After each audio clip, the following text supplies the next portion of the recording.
예수님 안에 좋은 길이 있습니다. 예수님 안에 좋은 길이 있는 줄로 믿습니다.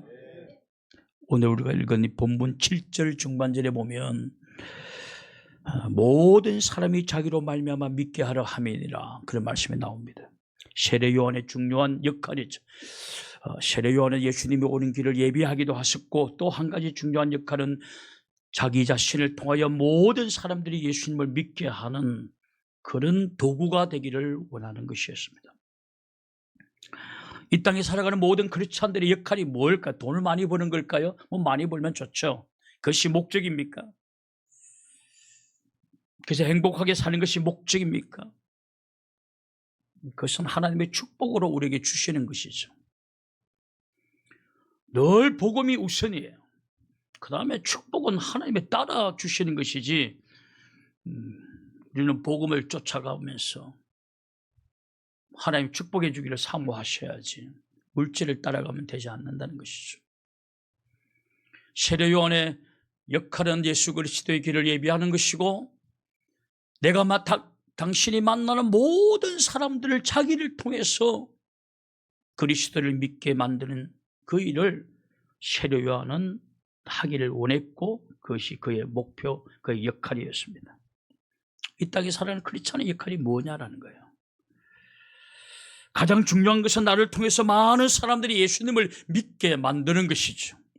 직장에서 만나는 사람들, 동네에서 만나는 사람들, 쇼핑하다가 만나는 사람들, 우연히 만나는 사람들, 노인정에서 만나는 사람들, 내가 만나는 모든 사람을 예수님 믿게 만드는 역할을 우리가 해야 된다라는 것입니다. 우리 교회 데리고 나오지는 못해도 최소한 예수님 믿는 사람은 다르네 라는 느낌은 주어야 한다라는 것입니다.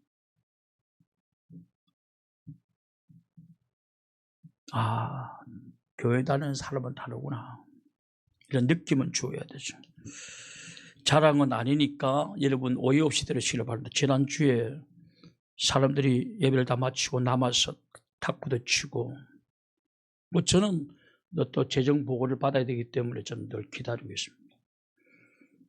그래서 이제 보통 라면을 끓여 먹는데, 그날은 짬뽕 당기입니다. 짬뽕과 짜장면을 시켜 먹었습니다. 음식을 배달하러 오신 분이 무지하게 덥습니다. 그래요. 그래서 음식을 놓고 가는 배달부 아저씨에게 얼마를 주면서 가다가 냉커피 한 잔 사다 시고 가십시오 라고 그랬습니다.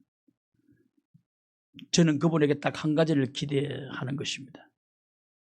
교회는 다르네. 그 한 가지면 충분합니다. 그것은 예수님을 믿게 하는 작은 날개짓과 같은 것입니다. 자기도 모르게 복음이 이슬비처럼 적게 만드는 것입니다. 그 다음에 하나님이 하실 일이고, 나는 그저 그렇게 할 뿐이라. 우리의 삶이 늘 이래야 한다. 깨어 있어야 돼요. 어떤 여자 목사님은 여러분들이 큐티할 때 하시는 그 여자 이름이 누구죠? 네, 이모님. 그분의 간증 중에 하나가 뭐냐면, 자기는 교회 갈 때 택시를 타고 가고, 만약에 6,000원, 7,000원에 나오면 그 사람들은 기사님 그냥 넣어두십시오. 선물입니다. 저는 이 교회 오늘 예배 드리러 가는 목사입니다. 좋은 하루 되십시오. 그렇게 한다는 거예요. 이불로 그렇게 한다는 거예요. 그럼 그 기사님이 절에 나가는 분이라 할지라도 교인들은 다르네? 라고 하지 않겠습니까? 그 작은 날개짓이 예수님을 믿게 하는 작은 행동이다라는 것이에요. 교회에 대한 새로운 시각, 성도들에 대한 새로운 느낌, 이런 것이 다 그들로 하여금 예수님을 믿게 만드는 작은 이슬비와 같은 것이다. 자기도 모르게 젖어 들어가는, 복음이 젖어 들어가게 만드는. 이런 삶을 살아야 된다. 이것이 나를 통해서 예수님을 믿게 하는 삶입니다. 여러분 한 주간 살면서 그런 삶을 살았습니까? 나를 통해서 어떤 분이 예수님을 믿게 만드는 그런 작은 날개짓. 전로 역정을 쓴 존 번연은 목사님이 아닙니다. 신학 공부도 한 사람이 아닙니다. 저도 20대 초반 때 이분의 책을 전로 역정을 읽어보았는데 굉장히 조직 신학도 거의 완벽하게 갖춰진 그런 책이에요. 이분은 땜질을 하는 분이었습니다. 뭐 지금처럼 땜질이 엄청난 자격증을 갖춘 그런 것이 아니라 그냥 깨어진 그릇도 떼우고 찢어진 신발도 떼우는 땜쟁이였습니다. 근데 이분이 시골 마을에서 이분은 설교를 하였습니다. 매주 성경을 가르쳤습니다. 목사가 많은 시대가 아니었기 때문에 성경을 가르쳤습니다. 그런데 그 많이 배우지 못한 땜장이 존 보년이 가르치는 이 설교하는 이 시간에 매주 찾아오는 한 신사가 있었습니다. 이분은 존 보년이 하는 설교에 늘 귀를 기울이고 큰 감동과 은혜를 받았습니다. 근데 이분이 어떤 분이냐면 당대 최고의 석학이었습니다. 학식이 많고 학문이 깊은 사람이었다는 뜻이. 늘 왕이 문제가 있으면 이분에게 연락을 해서 조언을 구하는 사람이 이분이 존 오웬이라는 박사였습니다. 이분은 늘 그 먼 곳까지 찾아와서 존 번연의 설교를 듣고 은혜를 듬뿍 받고 돌아가곤 하였습니다. 어느 날 왕은 한 국가의 왕이 조언을 구하는 그 존 오웬 박사가 그 시골에 학문이 없는 존 번연이라는 그 시골의 사람에게 설교를 듣고 은혜를 받고 감동을 받는다는 소리를 듣고 물었습니다. 어느 날 박사님은 매우 고매하신 분인데 고매하다는 것은 뭐 다 아시겠지만 학문도 깊고 인격도 갖췄다는 뜻입니다. 학문만 깊은 자폐증 환자와 같은 학자도 있고 인격도 아주 깊으면서 학문도 깊은 그런 분들을 우리는 고매하다라고 말하지 않습니까? 박사님은 매우 고매하신 분인데 인격도 깊고 그리고 학문도 깊은 분인데 그 무식한 땜쟁이에게 가서 설교를 듣고 은혜를 받고 감동을 받더니 참 희한합니다. 그런 말을 했어요. 그때 오웬 박사가 그 왕에게 이런 말을 하였습니다. 폐하, 내가 만약에 존 번연 선생님과 같은 설교를 하여 사람들의 믿음을 불러일으킬 만한 설교를 할 수 있다고 한다면 오늘 내가 가지고 있는 이 모든 박사 학위를 다 던져버리겠습니다. 바꾸겠습니다. 라고 대답을 했다고 합니다. 존 번연의 가르침은 위대한 힘을 가지고 있는데 그것은 사람들을 믿게 하는 힘을 가지고 있는 것입니다. 사람들을 믿게만.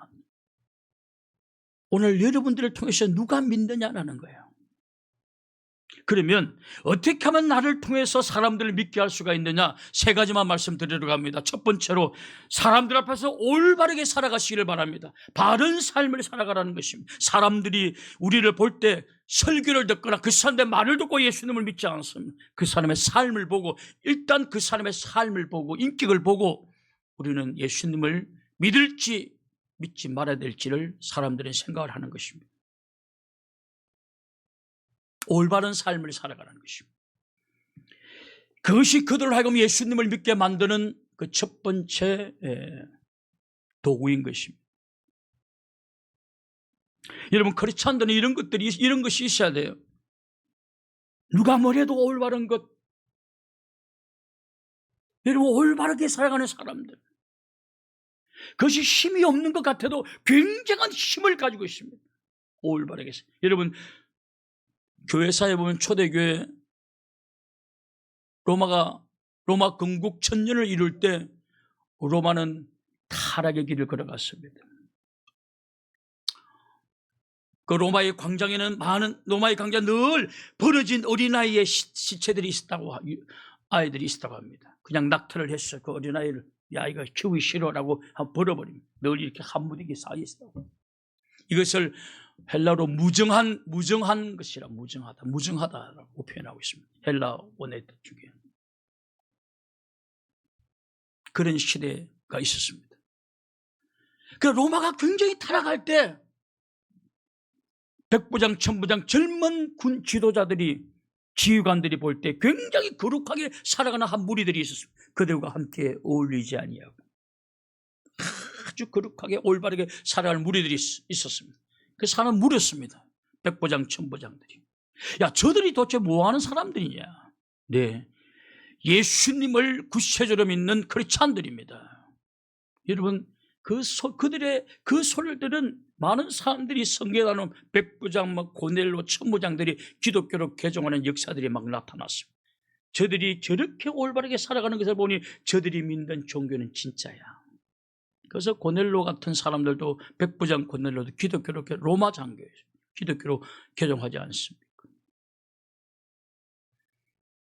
우리 크리스찬들이 올바로 살아가야 돼요.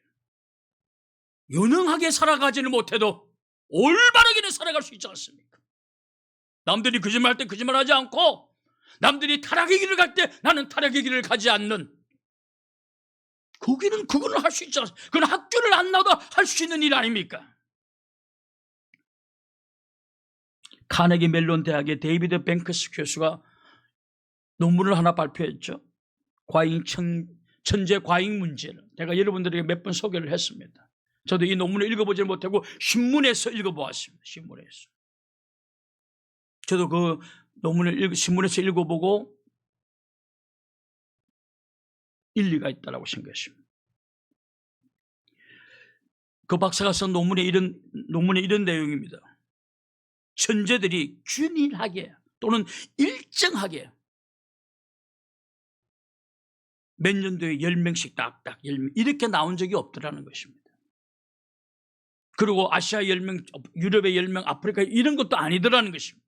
천재들을 보니까 공통점이 있는데, 하나는 특정한 시기에 왕창 몰리고 특정한 장소에 왕창 모이더라. 이것이 도대체 이유가 뭔가라는 거예요.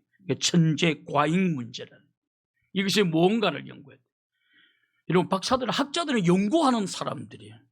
정주영 씨가 돈을 많이 벌어놓은, 어떻게 돈을 많이 벌었을까라고 연구하는 것이 학자고, 그래서 여러분, 학자들은 돈을 잘 벌지는 못해요. 벌어놓은 사람들을 연구하는 것이지.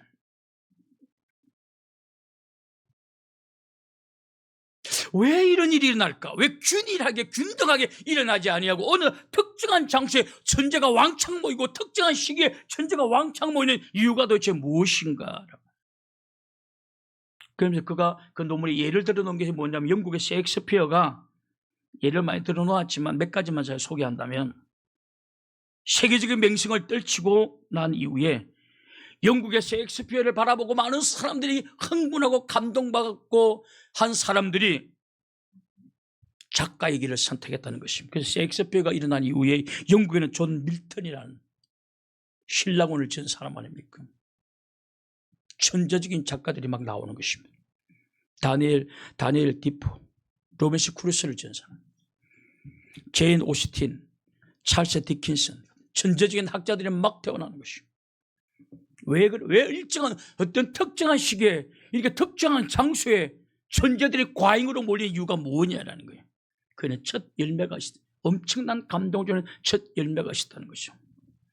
인구 7만의 이탈리아 작은 도시 피렌체, 물론 여기에는 한 정치 지도자가 굉장한 돈을 쏟아본, 부자가 돈을 쏟아본 경우도 있었지만, 여러분, 이 작은 도시, 여러분, 우리 부천만 하더라도 100만에 가까운 도시입니다. 그런데 7만밖에 살지 않는 그 피렌체라는 도시에 조토 디 본도네라는 그림을 그리는 예술가가 한 명 태어나게 됩니다. 이분은 르네상스의 아버지라고 불리우시는 분이에요. 근데 이 사람이 태어나고 난 다음에 바로 이 피렌체에서 천재적인 화가들이 막 태어납니다. 레오나르도 다빈치, 미켈란젤로, 즉 세계적인 미술 작가들이 예술가들이 막 태어납니다. 그들이 이유가 뭐냐는 거예요. 그는 조토 디 본도네라는 첫 열매를 바라보고 감동을 받고 그 시기에 많은 사람들이 미술에 뛰어들고 세계적인 천재들이 나오게 되었다. 우리나라 예를 하나 들면 1990년도 초에는 미국의 LPGA에 한 명의 한국인도 없었습니다. 그런데 1998년도 박셰리가 LPGA에서 우승을 하게 되자 저도 새벽에 방송을 한대요. 그거 들어보았습니다. 우승한 걸 보았습니다. 온 국민이 감동을 했죠. 엄청난 충격이었습니다. 이렇게 가난한 나라에서, 미국이라는 나라에서 LPGA 골프로 1등을 하다니, 뭔지는 모르지만 감동을 받았습니다. 자신감, 우리도 할 수 있다는 자신감을. 그 이후로 미국 LPGA에는 지금 우리 한국 선수가 100명에 가까운 선수들이 나가 있습니다. 박셰리 한 명을 바라보고 전체적인 골퍼들이 막 지원하는 거예요. 그래서 그 시기에 지금 가장 많은 골프의 천재들이 우리나라에 배출되고 있는 것입니다. 저는 이 첫 일막 굉장히 중요하다고 생각합니다. 이건 신앙인들도 마찬가지입니다. 어떤 사람이 교회에 유익한 사람인가? 어떤 일이 일어나면 늘 첫 번째로 나서서 알겠습니다. 내가 앞장서서 내가 하겠습니다. 이게 일꾼이에요. 이게 리더예요.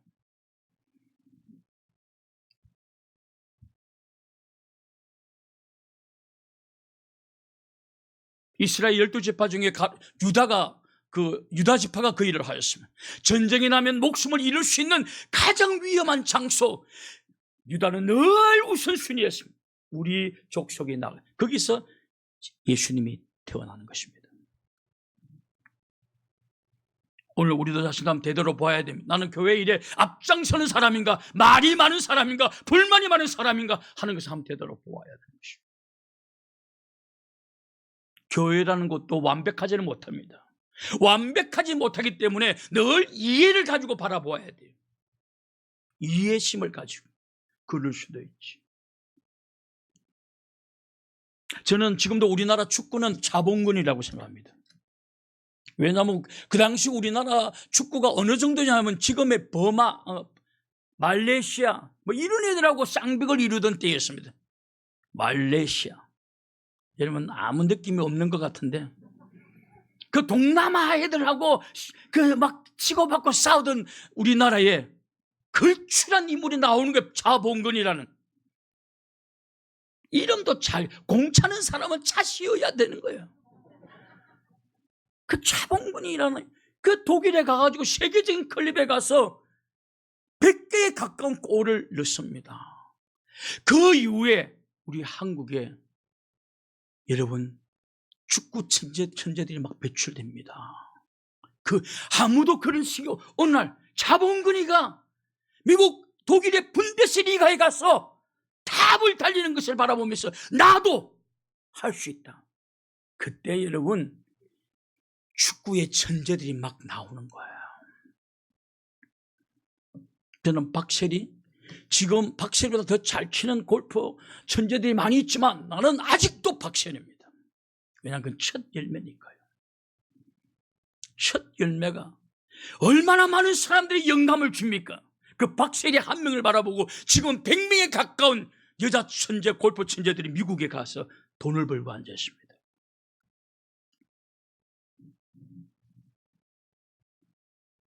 사람들은 늘 눈으로 보고 도전을 받는 것입니다. 그리고 어느 특정한 지역, 특정한 시기에 천재들이 과잉으로 몰려드는 이유가 있습니다. 그것이 뭐냐? 그 첫 열매가 있다는 사실입니다. 어떻게 하면 내 주변의 사람들을 예수님을 믿게 만들 수가 있는가? 그것은 내가 보여주는 삶을 살아가는 것입니다. 외식하는 뜻이 아니에요. 진짜 말씀대로 한번 살아보는 것입니다. 할렐루야! 정말 말씀대로 한번 살아보는 감동적인 삶을 살아보는 것입니다. 거룩한 인격을 보여주는 것입니다. 남들은 타락의 길을 가도 타락의 길을 안 가는 거예요. 남들은 돈을 따라가도 나는 주님만 따라가는 거예요.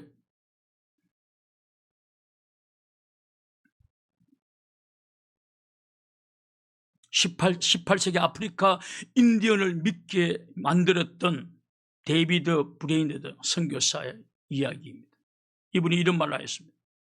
나는 그 아프리카 인디언들을 예수님 믿게 하기 위해서 설교하였고 그들을 예수님 믿게 하기 위해서 나는 말씀대로 살았다. 그런 고백을 합니다. 왜냐하면 성도들이 말씀대로 살 때 세상 사람들은 우리를 바라보고 기독교를 동경하게 되는 것입니다. 마치 로마의 백부장, 천부장들이 기독교를 동경하고 개종하였듯이 우리가 말씀대로 살아갈 때 그런다는 것입니다. 저는 이번에 휴가 기간에 한 성경 구절의 은혜를 굉장히 많이 받았습니다. 저는 성경을 이렇게 한 권을 읽는 것이 아니라 그냥 아침에 일어나면 새벽에 눈을 뜨면 무조건 잠언 전도서를 읽습니다. 나는 아무런 희망도 기대도 절망도 하지 않고 읽습니다. 그냥 읽습니다. Just do it. 그냥 하는 거예요. 잠언 읽고 전도서 읽고 그 다음에 밤이 좀 늦어지면 또 성경도 읽겠지만 오전에는 성경을 읽습니다. 그럼 저는 이렇게 한 권을 택해서 읽는 것이 아니라 일단 창세기는 매일 읽습니다. 매일 읽는 것이 뭐냐면 모세오경에서 창세기부터 읽어내려가고 역사서에서 읽어내려가고 그 다음에 에스더, 느헤미야 이런 부분 제가 조금 약해서 또 계속 그거는 또 역사서만 읽어내려가고 그 다음에 시가서 읽고 그 다음에 예언서 읽어내려가고 그리고 신약에 오게 되면 복음서는 반드시 매일 읽습니다. 한 장씩. 지금 이제 마태, 마가 한 장씩 읽다가 지금 요한복음에 이제 6장까지 들어왔어요. 그리고 로마서는 하루에 거의 절반, 16장인데 거의 한 5, 6장씩 로마서는 읽습니다. 왜? 로마서는 굉장히 교리적으로 중요한 책이기 때문에 읽습니다. 옛날에 로마서는 딱 두 부분으로 나눠요. 11장까지는 교리, 12장부터는 생활. 지금은 그래서 난 12장부터가 은혜가, 지금은 전혀 1장부터 교리. 너무 은혜가 돼, 너무 은혜가 돼. 그 다음에 이제 갈라디아서 또 서예를 읽습니다. 넘어갑니다. 기본적으로 아침에 일어나면 그 15장에서 16장 정도를 읽죠. 근데 읽으면서 내가 한 가지 이번에 에스라를 읽으면서 은혜 받은 한 구절이 있습니다. 한번 찾아보세요. 에스라 7장 10절. 에스라 7장 10절. 10절은 에스라 여호와의 율법을 연구하여 에스라가 여호와의 율법을 연구하여 준행하며 율례와 규례를 이스라엘에게 가르치기로 결심하였더라. 에스라는 위대한 성경학자예요. 신학자예요. 근데 이분이 많은 사람들이 이분의 말을 경청하고 따라하고, 근데 이분은 율법을 연구하고 그 다음에 준행하고 그 다음에 가르쳤다라는 것입니다. 이 세 가지 연구하고 그리고 그 말씀대로 내가 먼저 살아가고 그 다음에 가르쳤다. 그리고 많은 사람들이 에스라를, 이 학자를 존경하고 따르고 했던 거예요. 했던 것입니다. 준행했다는 것입니다. 사람들을 믿게 하는 가장 중요한 요소가 뭐냐? 우리가 말씀대로 살아가는 것입니다. 준행하는 것입니다. 여러분, 왜 자식들이 예수님을 안 믿을까요? 이렇게 왜 내 자식이 예수님을 안 믿을까라고 묻는 분들이 있습니다. 솔직히 목사님, 왜 내 자식이 안 믿을까요? 100%는 아니지만 90%는 부모 잘못입니다. 90%는 부모 잘못입니다. 자식은 부모를 가장 가까이서 바라봅니다. 부모에서 가장 가까이서 가장 세밀하게, 가장 면밀하게 부모를 바라봅니다. 여러분, 자녀 눈에 안 들킬 것 같지만 자녀는 다 여러분 눈에 다 들킵니다. 자녀들 눈에 다 들킵니다. 근데 우리 부모가 교회는 다니지만 말씀대로 살지 않는 부모를 바라보면서 자식들은 진리 아니야, 기독교는, 성경은 진리가 아니야 라고 생각해요. 왜냐? 말씀대로 살지 않는 부모님을 바라보면서 성경은 진리가 아니라고 자식들은 생각하는 것입니다. 오늘 불신자들, 오늘 예수님을 믿기를 거절하는 많은 자녀들의 책임의 90%는 부모에게 있는 거예요. 내가 왜 90%라고 말하자면 사무엘 선지자는 완벽하게 하나님을 믿었지만 그의 자녀들도 타락한 자녀들이 있었거든요.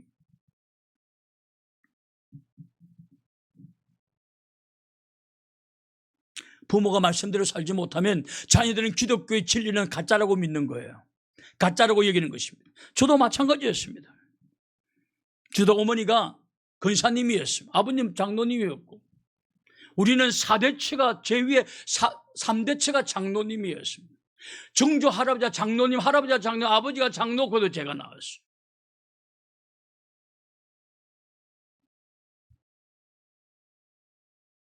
어머니가 천국에서 들으면 저놈의 새끼는 죽었어도 내 욕한다. 그렇게 하겠지만 저는 어머니 때문에 예수님을 안 믿고 싶은 마음도 있었습니다. 남편을 함부로 하는, 때로는 함부로 공격하는 어머니를 봐. 기독교는 가짜야.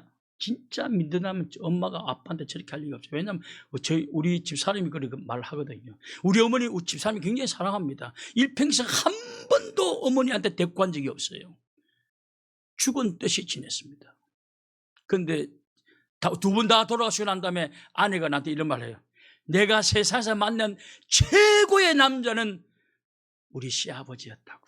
난 그렇게 착한 남자를 본 적이 없다고.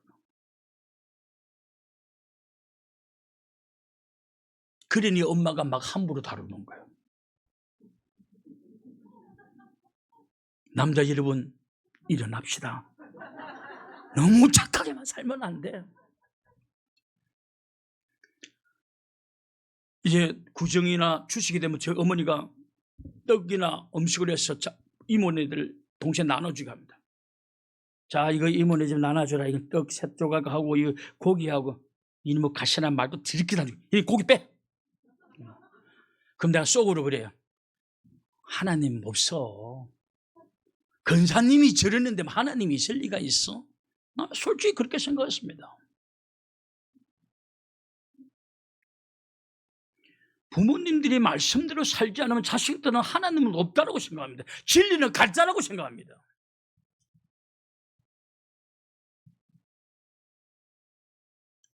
똑같이 분배해서 나눠줄 때 그 엄마 말 안 듣던 동생에 더 많은 물건을 줄 때 자식들 엄마 이거 엄마한테 막 달려들고 말도 안 듣는데 이걸 더 많이 줘요? 성경은 원수를 사랑하라고 하지 않았니?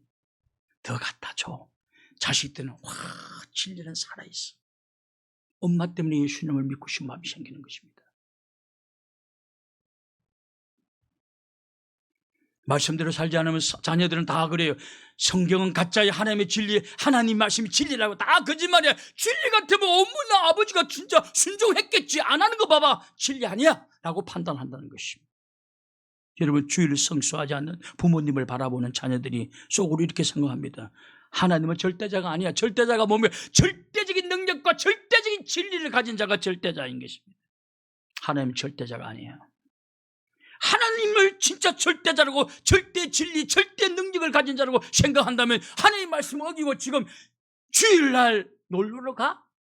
산에 가서 야호 외친다고? 그럴 리가 없어.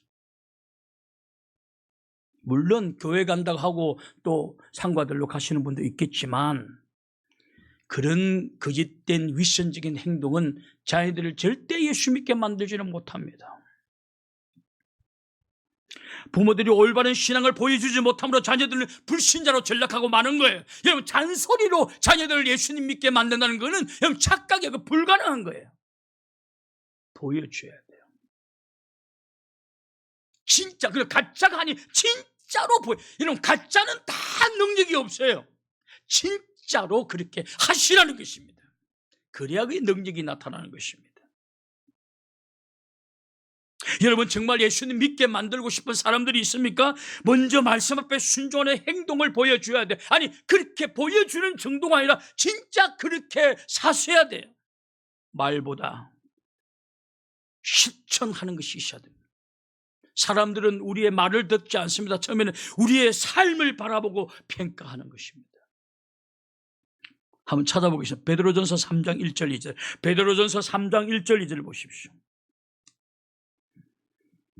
아내들아 이와 같이 자기 남편에게 순종하라. 이는 혹 말씀을 순종하지 않는 자라도 말로 말미암지 않고 그 아내의 행실로 말미암아 구원을 받게 하라 하미니 너희의 두려워하며 정결한 행실을 봅니다. 정말로 예수님도 믿지 않는 그런 남편이 있다 할지라도 아내가 꼭 복음을 전하지 않아도 아내가 예수님의 말씀을 다 잘 지켜서 남편에게 순종하고 남편을 존경하고 당신 나는 이렇게 아는 것도 없고 생긴 것도 존경스럽지 않고 지성적으로도 존경스럽지 않은데 왜 이렇게 나를 존경해? 성경에서 하나님이 남편을 존경하라고 그랬어요. 여러분 그렇게 한다면 남편은 아무 말 안 해도 오늘 본문 보십시오. 그 아내의 행실로 말미암아 구원을 받게 돼. 자녀들도 성경의 가르침 진리야. 엄마가 저렇게 하잖아. 진리야. 자녀들도 믿는 거야. 남편이 예수님을 믿지 않고 아내 말씀도 안 들어요. 그런데 아내의 행실을 보고 예수님을 믿는 구원의 역사가 나타난다는 것입니다. 여러분 이 논리는 자식도 마찬가지입니다. 부모가 말씀대로 살면 자식은 부모의 행위를 보고 믿음을 가지게 된다는 것입니다. 행위를 보고. 여러분 거짓된 것 아니면 거짓이 아니에요. 진실된 행실을 의미하는 거예요. 진실된 행실. 저는 거짓말 싫어합니다. 왜냐하면 거짓말은 첫째 마귀들이 사용하는 방법이고 하나님 영의 사람은 거짓말을 싫어해요. 왜냐? 그럼 마귀들이 하는 도구니까. 그리고 거짓말하는 사람들은 거짓을 능력으로 믿는 사람, 내가 이렇게 거짓말하면 저 사람을 쏘가 넘기고 이 위기를 벗어나고 어떤 결과가 나타나겠지라고 믿는 거짓의 능력을 믿는 사람이에요. 그런 사람을 내가 어떻게 신뢰할 수가 있습니까? 거짓말하는 사람 나 안 믿습니다.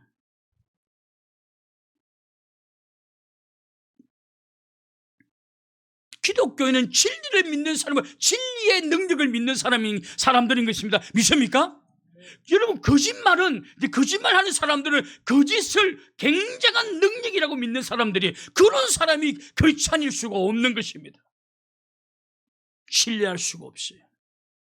저는 일부 예배 때도 그 말했지만 저는 이 김 목사에 대해서 그렇게 아름답게 미화시킬 것도 없겠지만 절대로 미화시키지 말라라고 말합니다.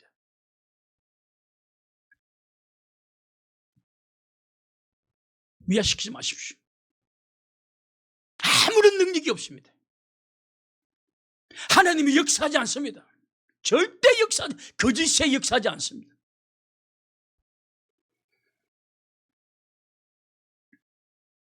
그래서 여러분 내가 누군가 보여준다고 그래서 윗선 가식으로 보여주는 진실로 그렇게 살아가는 것을 보여주라는 것입니다. 할렐루야. 그때 사람들이 믿게 되는 역사가 나타나요. 이게 천재 과잉 문제라는 논문과 같이 맥을 같이 하는 것입니다. 바라보고 믿는 거예요. 저도 아버지를 바라보면서 착하게 살고 싶은 마음이 있는 거예요. 그래, 착하게 살자. 두 번째로 기회가 주어졌을 때 말씀을 전하라는 거예요. 나를 통해서 믿게 하려면 기회가 주어졌을 때 말씀을 전하라는 것입니다. 요한복음 4장 41절에 이런 말씀이 나옵니다. 예수의 말씀으로 말미암아 믿는 자가 더욱 많아. 예수님의 말씀의 신비한 능력, 사람들 하여금 믿게 만드는 것입니다. 믿게 만드는. 여러분 가정 복음화를 원하는 분들은 가정에 성경 말씀을 부착해 놓으시기를 바랍니다. 부착해는. 여러분 화장실에 앉으면 그냥 딱 맞은편에 성경 구절 다 읽을 수 있도록 학문에 힘을 써라. 학문을 넓히라. 그런 거 써놓지 말고 성경 구절을 써놓으라. 성경 구절. 그냥 보는 거예요. 그냥 믿게 돼. 어느 날 갑자기 믿어지는 거예요. 왜? 이것이 하나님의 말씀의 아주 신비한 능력이에요. 매력인 것입니다. 말씀은 믿게 만드는 역사가 있습니다. 사람들로 하여금. 저는 예수님 믿는 사람들이 가정에 말씀을 부착해 놓지 않는 사람들 도대체 나는 믿을 수가, 저는 실망스럽습니다. 말씀의 능력을 믿는 사람들 어떻게 가정에 말씀 부착해 놓지 않아요? 십자가는 없어도 돼요. 말씀이 있어야 돼요. 말씀이.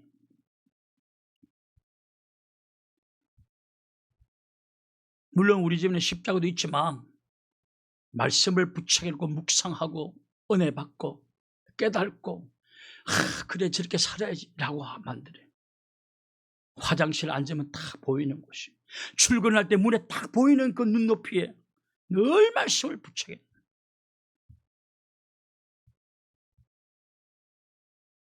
왜냐하면 한 번, 두 번, 세 번 보다가 그 말씀이 우리를 믿게 만드는 역사가 나타나기 때문에 그렇습니다. 로마서 10장 17절을 보세요. 이 말씀의 능력을 계시해 놓고 있죠. 로마서 10장 17절에 보면 그러므로 믿음은 들음에서 나며 들음은 그리스도의 말씀으로 말미암아. 믿음은 그리스도의 말씀을 들을 때 나타난다는, 말씀을 읽을 때 나타난다는 것입니다.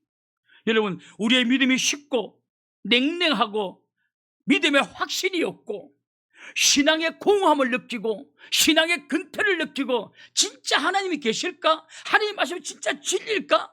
내가 이렇게 예수님을 믿는데 이렇게 쾌락이나 온갖 즐거움을 거절하고 이 외로운 길을 걸어갈 가치가 있을까라고 느끼는 이유가 어디에 있는가? 말씀을 저버렸기 때문에 그렇습니다. 믿음은 말씀을 잃지 않으면 사라지는 것입니다. 아침 안개처럼 태양이 떠오르면 사라져버리는 것입니다. 그러나 이런 말씀을 읽으면 다시 한번 마음이 뜨거워지는 것입니다. 왜냐? 말씀은 예레미야 선지자가 말하기를 말씀은 불과 같지 아니하냐라는 불과. 그래서 내가 한 말씀 한 말씀 자꾸 집어넣게 되면 어느 날 나는 그거는 말씀을 집어넣는 것이 아니라 실제적으로 뭘 집어넣는 거야? 불을 집어넣는. 그래서 뜨거워지는 것입니다. 뜨거워지자 할렐루야 믿습니다. 이렇게 뜨거워지니까 그런 믿음 하지 마십시오. 오래 가지도 못해요. 그럼 교회 나가는 순간 다 식어버립니다. 저는 우리 교회가 찬송을 할 때도 너무 감정에 막 이런 거, 우리 교회는 안 그러지만은 너무 그런 것도 별로 원하지 않아요. 그래, 감정에 몰입되어 있는.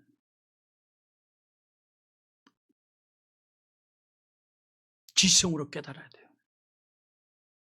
그 깨달음이 다시 한번 나를 지배하게 내려와서 지배하게 만드셔야 돼요.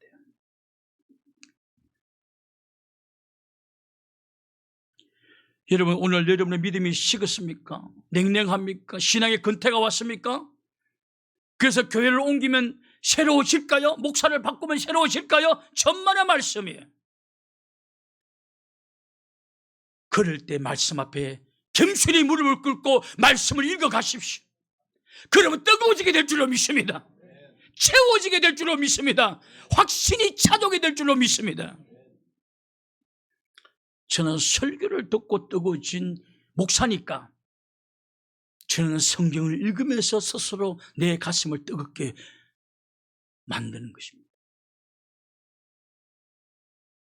여러분, 말씀 안 보는 사람들은 늘 거짓말만 해요. 간증도 살이 더 붙이고. 우리 교회 앞으로 간증을 많이 하려고 합니다. 집사님이 외국에 갔다 오더니 몇 시간 간증한대. 3분 간증. 그렇게 왜 안 하냐고. 이 사람은 우리도 하려고 매주 광고했는데 안 하는데 어떡하니? 응? 저는 우리 집에 부부 싸움은요, 내가 잘못해서 싸우고 아내가 이렇게 싸우면 맨날 간증을 해야 되니 말아야 되니. 왜 당신은 설교 시간에 아브라함을 이삭이라고 말하고 이삭을 아브라함이라고 말하니? 어쩔 수 없어요. 그거는. 여러분, 이제는 60이 넘어가면 머리에서 말하는 것이 아니라 입에 나오는 대로 씹어내는 것이 60. 그 알았어. 내가 그냥 이삭이다 하면 아브라함이 모양이다 라고 생각하면 됩니다. 성경은 믿게 만드는, 성경은 믿게 만드는 것입니다. 저는 은퇴하면 꿈이 있어요. 정말 이제는 설교하기 위해서 성경을 읽는 것이 아니라 정말 나 자신, 오로지 나 자신만 위해서 성경 속에 그 깊은 바다 속에 붕덩 빠졌어. 자꾸 아내는 당신 너무 취미 없어요. 등산도 없고 너무 취미, 걱정이. 나는 속을 걱정하지 말어. 나는 성경 읽고 싶어 마음이 꽉 채워 있어. 그리고 저는 사이버 교회를 만들어서 바이블 약국교회, 그 마치 약을 제조하듯이 7분 메시지를 약을 제조하듯이 연구를 더 많이 해야 돼요. 우울한 사람에게 우울증 약을 주듯이 우울한 사람의 성경 구절을 딱 찾아서 우울증을 치료해주는 약을 주듯이 약국교회. 우리 교회 오라는 말 안 할 테니까 오를 곳도 없으니까 걱정하지 마세요. 그냥 사이버 놓여서 하는 거니까.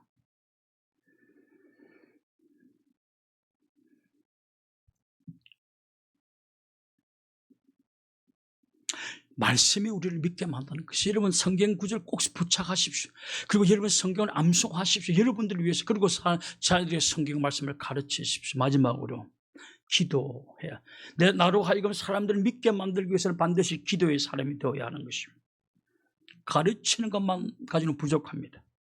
가르치고 그 가르침을 믿음으로 받아들일 수 있도록 기도해야 해요. 왜냐하면 기도는 믿음이 잘 자리를 잡도록, 그리고 믿음은 떨어지지 않도록 기도가 그렇게 만들어줄, 그 기도는 믿음을 보존하는 능력이 있는 것입니다. 한번 찾아보겠습니다. 데살로니가전서 3장 10절 말씀. 데살로니가전서 3장 10절 말씀. 주야로 심히 간구하면 너희 얼굴을 보고 너희 믿음이 부족한 것을 보충하게 하라. 바울 사도가 심히 간구하는 이유는, 물론 찾아가서 저들 만나서 믿음을 보충하겠다 하고 있지만은, 그러나 주야로 심히 간구하는 것은 궁극적으로 그들의 믿음을 보충하기 위함이라는 것입니다. 바울 사도가 심히 간구한 이유가 데살로니가 교인들의 믿음을 보충해주고, 그러니까 뭔가 부족한 믿음을 보충해주고 싶었다. 누가복음 22장 32절, 누가복음 22장 32절 보십시오.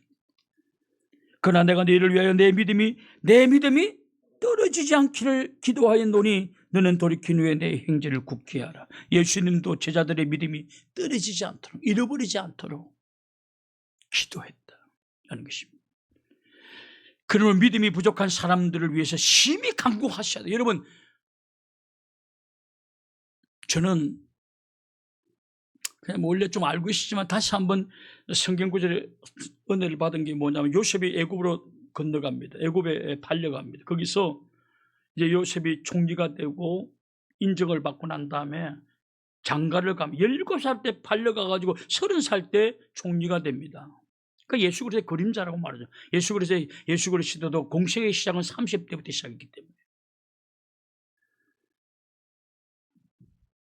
그러니까 요셉이 결혼을 하는데 누구와 결혼하냐면 제사장의 딸과 결혼을 합니다. 근데 그 제사장이 누굽니까? 애굽의 제사장이 누굽니까? 우상 숭배하는, 우상을 섬기는 제사장의 딸이었습니다. 그와 결혼을 합니다. 근데 여러분,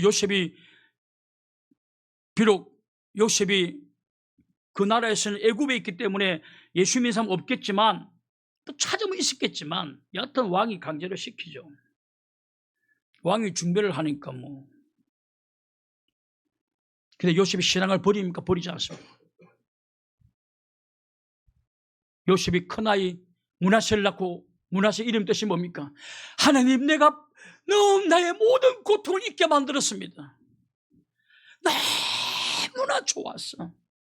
지금까지 살아온 그 고통을 다 잊어버렸습니다. 그래서 므낫세란 뜻입니다. 저 여러분의 고통이 잊어버릴 수 있기를, 잊어버리게 만드는 축복이 임할 수 있기를 주님의 이름으로 축원합니다. 그리고 에브라임이 뭡니까? 하나님이 번성케 해주심을 감사합니다. 뜻 아닙니까? 번성케 해주심. 이게 뭐예요? 다 여러분, 비록 자기가 제사장이 이방 우상을 섬기는 제사장의 딸과 결혼했지만 그의 자녀들은 다 신앙으로 양육하고 그 아내도 다 예수님 믿게 만들고.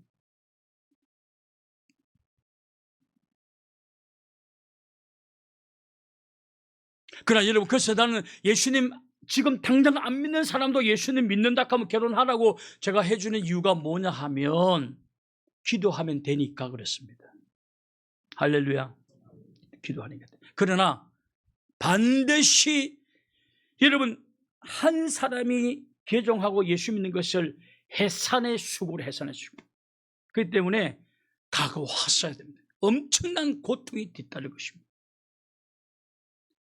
저희 아내가 나를 해산하게 만드는 고통이 있었을까요? 없었을까요?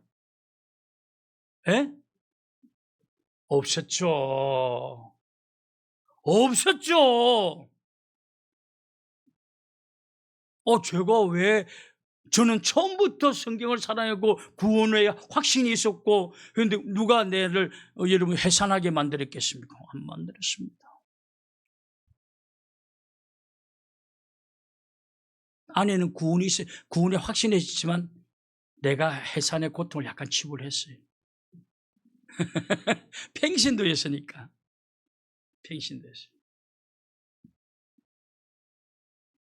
그렇게 어릴 때부터 신앙생활을 해도 목사의 아내가 됐는데, 저는 아직까지 우리 교회에서 우리 집사람을 사모란 말 한 적 없습니다.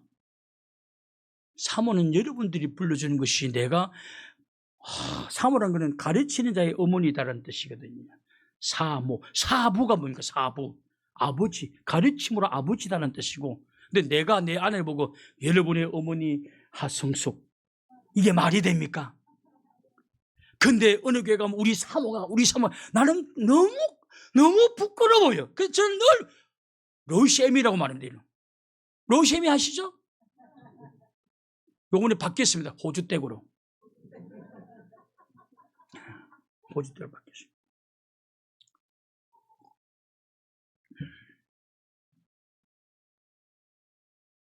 기도하면 사람 바뀌어요.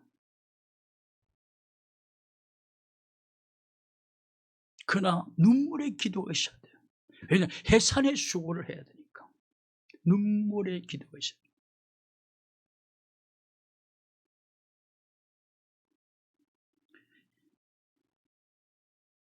그래서 바울 사도도 너희의 믿음에 부족한 것을 채우기 위해서는 심히 강해, 심히. 아주 심히 눈물을 강해.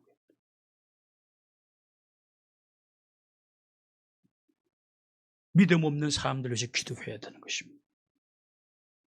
믿음 없는 사람을 위해서 기도하는 것이 나를 통해서 믿게 만드는 것입니다. 할렐루야.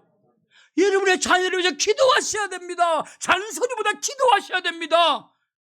그것이 나를 통해 자녀가 믿게 만드는 것입니다.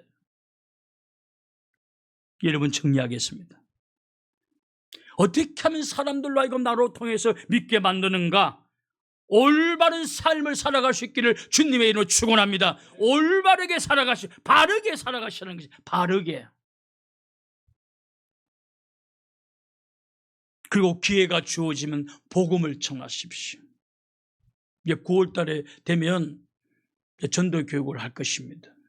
이선희 집사님하고 우리 박수정 집사님 두 분이 했는데 몇 사람도 지원해 주면 좋겠습니다. 근데 체면적으로 지원하지 마십시오. 이제 별로 좋아하지 않습니다. 정말 전도자가 되기를 원하는 사람들.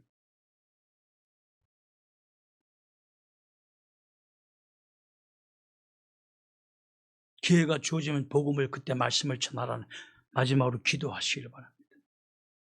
내가 올바르게 살고 그리고 내가 말씀을 가르치고 정언하고 그리고 기도하면 나를 통해서 믿는 자가 많아지는 것입니다. 할렐루야. 그런 믿는 자를 많게 만드는 여러분의 남은 생활이 될 수 있기를 주님의 이름으로 축원합니다. 기도하겠습니다. 거룩하신 하나님 아버지, 나를 통해서 예수님을 영접하고 믿는 자가 많아지기를 원합니다. 그러나 너무나 힘이 약합니다. 인생 다 가기 전에, 후회하기 전에 오늘부터라도 하나님 올바른 삶을 살게 도와주옵소서. 그리고 말씀을 읽고 내가 먼저 읽고 순종하고 또 사람들의 가르침으로 말미암아 또 그들도 말씀을 그리스도를 믿게 도와주옵시고 그리고 기도하게 만들어 주시어서 개종하는 역사가 나를 통해서 많이 일어날 수 있도록 은총을 베풀어 주시옵소서. 우리의 남은 삶은 그것이 비전이 되게 도와주옵시고 우리의 역할이 되게 도와주옵시고 목표가 되게 도와주시옵소서. 그런 사람들에게 하나님은 축복하여 주실 줄로 믿습니다. 예수님의 이름으로 기도를 합니다. 아멘.